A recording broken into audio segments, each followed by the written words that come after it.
This question is from NCERT chapter 4, question number 4.13. The statement of the problem says a circular coil of 30 turns, n की value 30 है and a radius of 8 centimetre. 8 centimetre मतलब इसको 8/100 metres लिख सकते हैं। Carrying a current of 6 amperes, I की value 6 amperes. तो सबसे पहले अभी हम लोग क्वेश्चन में जो डेटा है उसको लिखने की कोशिश कर रहे हैं। is suspended vertically in a uniform horizontal magnetic field.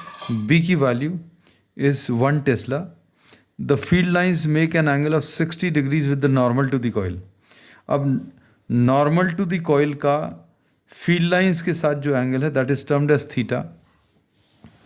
Suppose ये field lines हैं और इसमें ये plane of the coil है, तो normal to the plane of the coil मतलब area का direction, ये मैग्नेटिक फील्ड का डायरेक्शन, इन दोनों के बीच में जो एंगल है that is theta, and this theta is given equal to 60 degrees.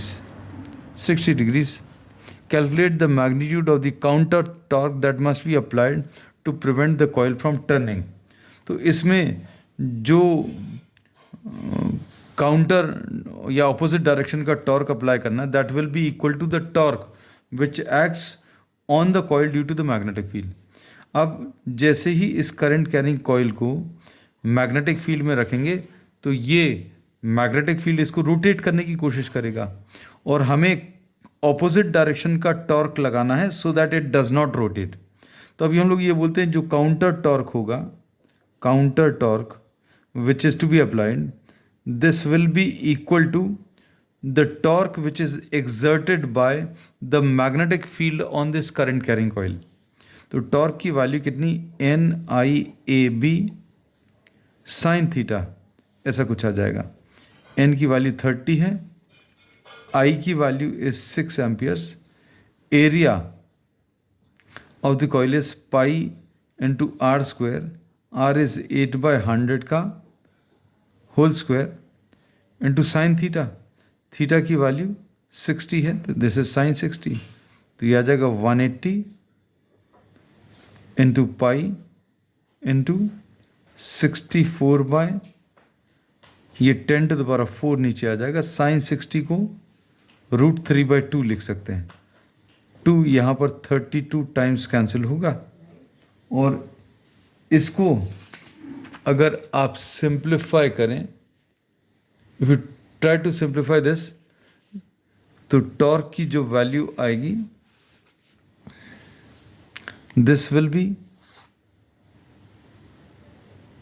180 into pi into 32 into √3 into 10 to the power of -4 Newton meters.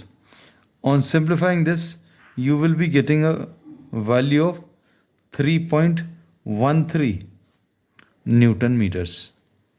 अब इसमें बी पार्ट में इन्होंने पूछा है would your answer change if the circular coil in A were replaced by a planar coil of some irregular shape that encloses the same area? तो इन्होंने बोला अगर आपने ये जो कॉइल ली है वो अगर किसी और शेप की सर्कुलर कॉइल की जगह, this was a circular coil, अगर आपने ये सर्कुलर कॉइल की जगह रेक्टेंगुलर कॉइल ली होती, एरिया रिमेन सेम, एरिया अगर सेम है, सिर्फ शेप चेंज कर रहे हैं, तो क्या कोई चेंज आता? तो अभी हम लोग क्या बोलेंगे इसमें, in this case torque remains the same.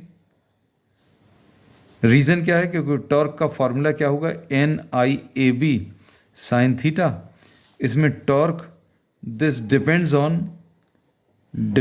On area and not on the shape. Area के ऊपर डिपेंड करता है और यहाँ पर क्या बोला, एरिया सेम है, एरिया अगर सेम है तो टॉर्क भी सेम आएगा। तो आंसर इसका यही रहेगा कि अगर शेप चेंज कर दिया एरिया को सेम रखकर तो the value of torque will remain the same.